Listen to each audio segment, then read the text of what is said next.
Good morning, and welcome once again to the Loft here at Ask This Old House, where we take on all your questions about maintaining your old house. Whether it's a temple or a teepee, a mansion or a mobile home, we take them all. Now, we've been getting a ton of emails about everything from carpeting to roofs. And, Richard. Yo. You're in great demand. Oh, is that right? Oh, yeah. It's boilers and toilets. Sort of an epidemic? Something like that. Well, recently I had a chance to visit historic Beacon Hill. You haven't up there? No, they won't let me on Beacon Hill.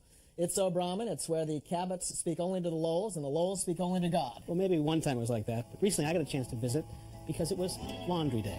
Take a look.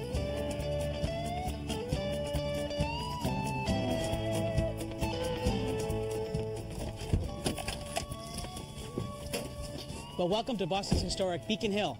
Looking for 47. There it is.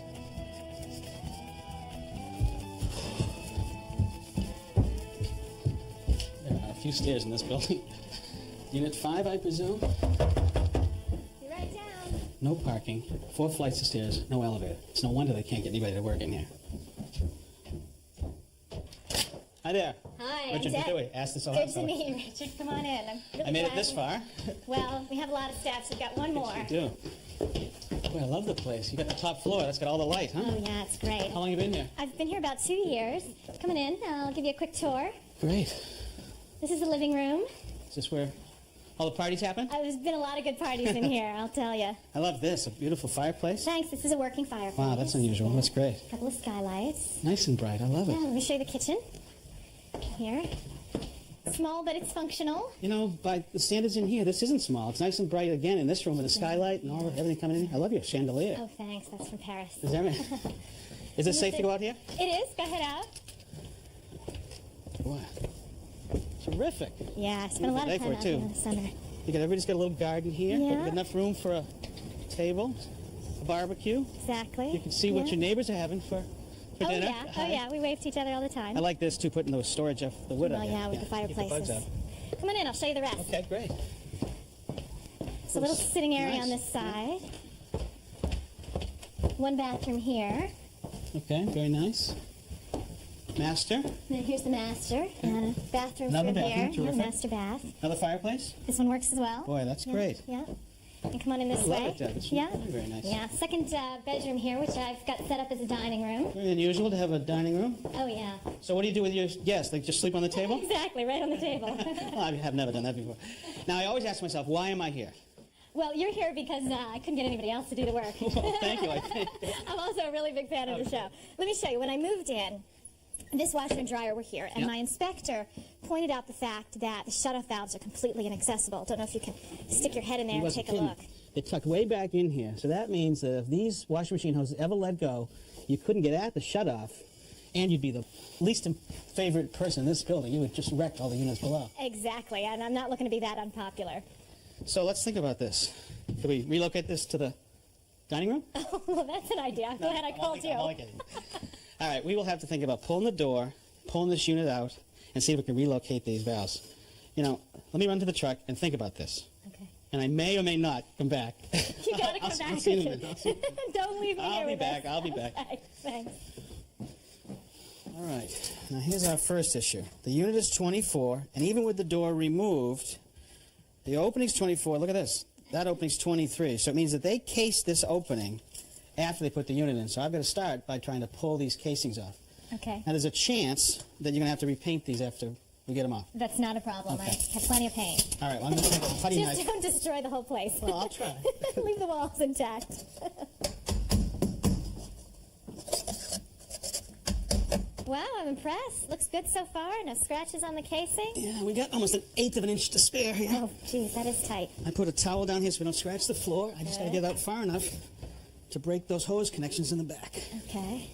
All right, now I want to turn these two shutoffs off, and I want to break the connection to these hoses that go to the washing machine. Now just hold this pan for me, and there's going to be some water in there. All right.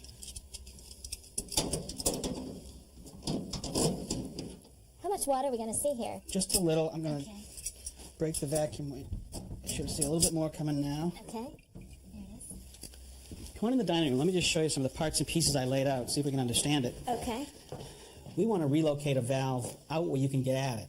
Good. Okay, and when we do it, we also want to put in some shut-off valves to replace the ones that are in there because you can't get at them. Yes. So we're going to put valves like this that take up much less space, and that way you wouldn't have to interrupt service to the whole building every time you wanted to work up here. Oh, good. That sounds much more convenient. But our real story is to try and get the pressure off of these hoses. So a valve like this asks you to turn it off when you're not using it and on when you want to use it. And remember to turn it off again. Okay, so every time I'm not using the washer, I need to remember to turn it off. That's right. And do people do that on a regular basis? Not enough people do it, actually. The insurance industry brings to our attention that there's hundreds of millions of dollars in claims from burst washing machine hoses. Okay. So there's a valve like this that would be automatic that would only put pressure on the hoses when the washing machine was used. Okay. But now you have a stackable unit with 220 dryers, so it's going to require a timer like this, which you push this button, and for 2 hours you would have pressure on the hoses. Okay, and what happens after 2 hours? It would turn the pressure off the hoses. If you needed to do more wash, you just have to hit the button again, and there's a light to tell you. I see. Well, that sounds like a much more convenient You might solution. do it, yeah. Is it expensive? This is about $100. Okay, well, that's a no-brainer. Right, you're getting me for a pretty good price. Well, that's really a no-brainer. Let's see if we can unsweat these shutoffs.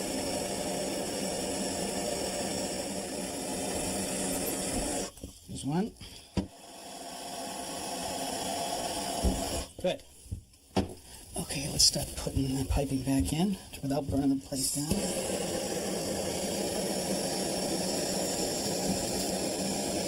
There's one.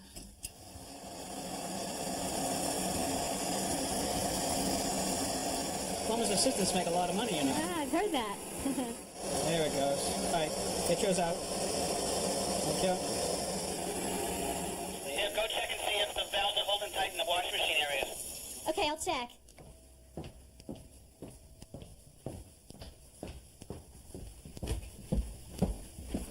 I think everything looks pretty good in here. I don't see any leaks. I don't see any leaks, Richard. Is there anything in particular I should look for? Water spraying is best. Then I think we're all good. Now with the water back onto the building, we can safely work on this side of the shut-off valves. Take our time.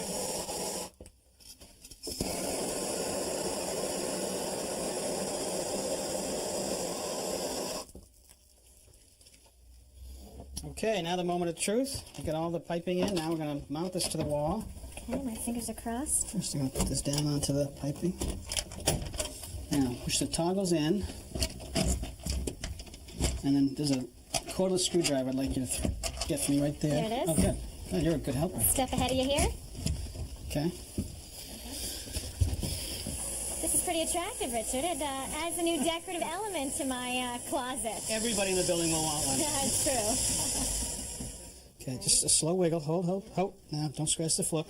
Okay, we're almost in position. We've got all the new work here, the new shut-off valves, the new electric valve, braided hoses, which is great. Good. We got to plug it into 110, and I need to make the connections up again. So that means the dryer vent, the electric, and the drain. Got it. Okay, that's hot and cold connections to the washer. Snug them up. Okay, and now the connection to the drain. We're just about, okay, we're not going to make it till we just bring it in a little bit farther. Keep coming, keep coming. Okay. Boy, there is absolutely no margin of error. Look at how tight this thing is. Oh. Okay, good. Just a little bit more to go. Okay, all right. By George, I think we've got it. Oh, don't talk too quick. Yeah. Look at this. We got pads on the bottom of that washer. Yeah, there it goes. Okay, there. It's never coming out again. Never. Hey, Dad, Yeah? I think we're ready for test drive. With the Good. door back on. Let's give it a drive. All right, so here's the valve right here. Here's your timer. Okay. Hit this button. You'll hear. Now you got pressure on these hoses. Give it a ride. Let's try the washer. Good. Voila. Okay. Oh, that's fantastic. You got 2 Richard, hours. I can't thank you enough. This is wonderful and, really the best solution. Thank so you. much. Well, it's my pleasure. Hopefully I didn't get a ticket. Oh, I hope so. Thanks. Thanks. All right, we're finally back to street level. Yeah. We'll see Thanks you. so much, Richard. Off to Appreciate save the it. world. Let's see. No tickets. All right, it's our lucky day. And now, it's time for What Is It? All right, gentlemen, what is it? This has a wooden handle. It has a disc-like top, which is separated by this screw device. And the dead giveaway is these removable pins that can be placed anywhere Steve, in I tell a you. round array. This just brings up such memories. I know, your mother had one. Yeah. No, she didn't have one, but this was a game we used to play at the playground. It was in the cribbage family. Man, I'm glad I didn't go to your school. And I can't remember the name. It was like Oogly or something. It was just an awesome game. Just oogle that over Yeah. here. You have no idea. I played that game. But if I you did. had homing pigeons, you'd use this to stretch out a band, and then Yeah. you'd slide it on their leg and let go. Foot, right? That's right. No, Yeah, come I on. think No so. way. No, I know what it is. It's an O-ring stretcher. Sometimes O-rings are difficult to put around a certain part of a tool, like an So air you gun. stretch them square? Put the O-ring on there, then you stretch it out. You drop it on the tool and it snaps it on there. You know, as usual, he's right. Yeah, right. I told you. Yeah, he's right. He's, you know, the guy gets it all the time. He's wrong. Dead wrong. It's a vise. It's a portable vise. Now, let's say you wanted to reconfigure a quarter. Like 2 dimes in the Yeah, nickel? yeah, you want to, you know, modify it somehow. You could hold it in there, and then there you go. You need 3 of them. I still think of that playground. I love that game. All right, next. Bristle brush, spiral wound in the middle. What would you do with this? We use these all the time. Yeah. In the fall, I mount them on the front of a lawnmower to keep the leaves from going underneath and getting all chewed up and filling my bag up too quick. Yeah, sure. Yeah. Okay. I recognize it. Yeah, you're right. I think one of you guys had it in their truck. I saw it in the back. I think it was, one of you guys had it. I think this is the lint cleaner on a dryer vent.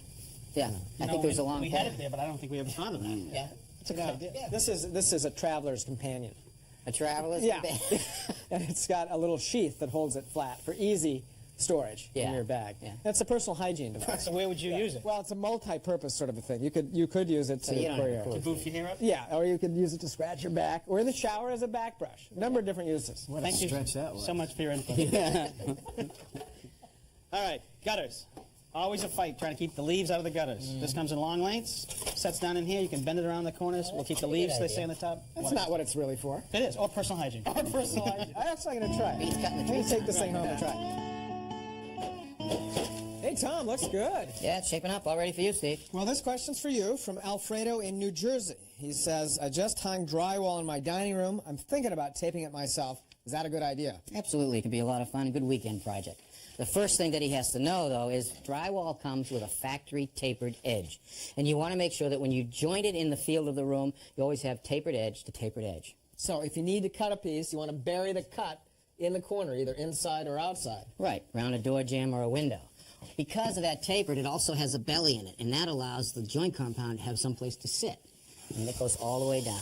Now, you can't just put joint compound into this gutter, or else it's going to crack. You need to reinforce it. And some guys like paper tape. That's right. I prefer fiberglass tape because I feel it goes on faster and it does the same job as paper. I simply apply it, it's sticky back, cut it off. It's a real time saver. That's right. In the corner, I simply try to center it by eye. Just put it up there. Now, you don't have to be fussy about getting it exactly even on either side. As long as it fills that space, Steve, that's all you're interested Now, in. in an outside corner, you can't use tape because if you hit it, obviously you'll shatter it. Right, So and use you also some want to structure. make the corner true, nice and straight, and a metal corner bead will do that. I like to apply the metal bead with a nail, a drywall ring shank nail, Not screws. not screws. Why? Well, I can control it better with a nail, and when I nail it, one on this side and one on this side. Simply going in, as soon as I hit it, now I just gently touch it. All right, you got an outside corner. Right. Now, let's talk about the mud.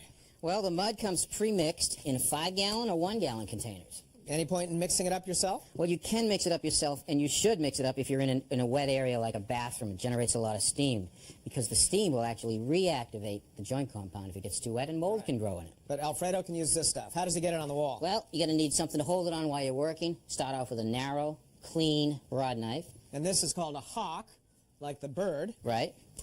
I simply lay it on here, and what I'm going to do is I'm going to fluff it up a little bit. Now, first I want to do the nails, cover the screws. You don't bother hitting each one individually. No, I'm going to cover them. What's going to happen, I'm going to have to cover it a couple times because it's going to shrink.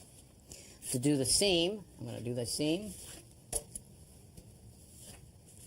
So the technique is to put quite a bit on and then rake it flat. Right, and I don't want to work it too much.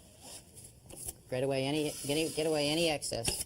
Make it smooth now. All right. How about the outside corner? Outside corner, I'm going to simply load up my knife. And I'm going to drag it right down. And I'm going to come down again. And the secret is don't play with it. Don't try to get it perfect the first time. If you work it too hard, Steve, it actually becomes harder to work with.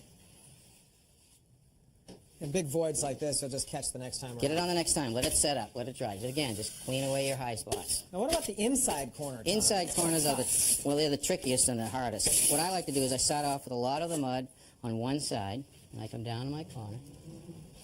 I then get the excess off, taper the knife out, and I'll put it on the inside this way. Bring it down. Now this is a little tricky. If you notice, I'm hitting the other side with the knife and making a groove. The easiest way to do an inside corner and make it nice and straight is use an inside corner trowel. So that would be your last pass, and you pull that line nice and clean. Well, you make it look easy, Tom. Been doing it a long time, Steve. I bet you have. So that's the first of 3 coats. What about coat 2? Coat 2, I'm going to load up my hawk again. Quite a bit of stuff. Fluff it up a little. Makes it work easier. Yeah. Now, you put some compound on the other day, so it's all set up and ready to go. Now I've switched to a wider knife. Simply going to scrape off any high spots. No sanding. No sanding yet. So that's the point of putting it on sparingly. You don't That's have right. to sand. Now I'm going to load up my knife. I'm going to start up high, drag it down, and then I'm going to stand up my knife, clean it off a little bit. Same principles. Don't play with it. That's right. You got to hit it 2 or 3 times, but not a lot. I'm ready for the other side.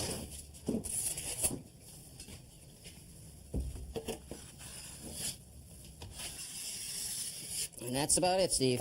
So, 3 coats. Last coat fills in the voids. Sand it lightly, and he's in business. All right. Alfredo, let us know how you made out. Tom, thank you. Okay, Steve.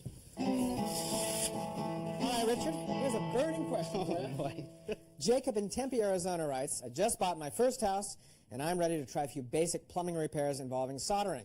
What do I need to know about plumbing torches? Now, for the plumbing industry, torches started right here with a blowtorch. This was filled with white gasoline. That was gas without lead in it. There's a little air pump on the side. They would pump it up to force the fumes out through here. They would light it with a match with some fear because it could flare up. A lot of fear. I stripped all the paint off my first boat with one of these when I was 14. You didn't know any better, That's did you? true.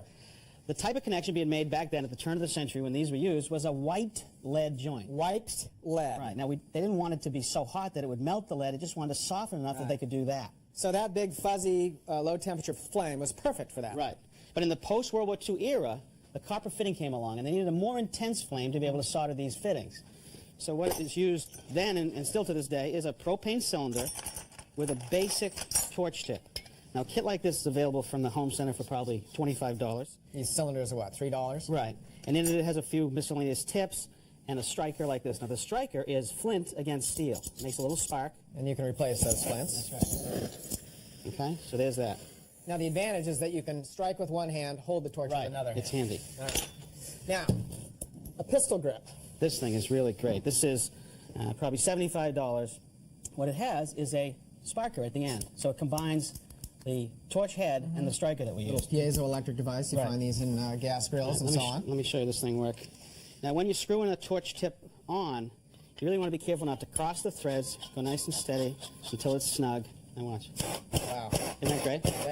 That keeps one hand free for Yeah. the solder. And So it does the same job, much easier to use. Right. So the blue cylinders are propane, That's correct? propane, right. You got a yellow cylinder here. What's They that? also make MAP gas. Now, this is methyl acetylene propane, so it's an acetylene propane mix. It's a little hotter flame. And you would use that for larger fittings because you really want to be able to get the heat to go all the way around and draw the solder around. Same tips, same technique. Yeah. Expensive? Cylinder, again, is only about $3, similar for the torch tip. But it's a little more intense, a little hotter flame. You can see that. Now, I've noticed that when the serious work starts, a professional will drag in a big tank like this. It's got a regulator, a hose, and then a torch on the end of If it. you're doing a larger job, this is what you tend to use. This is acetylene, but it also is available in propane and MAP. And that's just, that'll probably give you a month's worth of use. And there's a variety of torch tips on top of this. But this is really a professional setup. Absolutely. I think for my money, Richard, this is the one for me. Well, this is the one that Julia Child loves. I got her first one. She Yeah. uses it for creme brulee, to put that caramel on the top. Hey, I'm going to have to try that when I go home. Thanks, Richard. Hey, you know what I use mine for? Start the fireplace. No, you don't. That's a good idea, but you know what I use it for? Customers that don't pay their bills. Really works. I'm not sure about that one. So, folks, for a complete list of how we really use our torches, check the website. And while you're there, send us a question. So until next time, I'm Steve Thomas. I'm Tom Silva. I'm Roger Cook. And I'm Richard Dewey. For Ask This Old House. Hey, I got a hot tip. You're scorching me with your humor. Email your questions to our online address, asktoh@pbs.org, or write to us, care of This Old House Magazine, 1185 Avenue of the Americas, New York, New York, 10036. And thanks.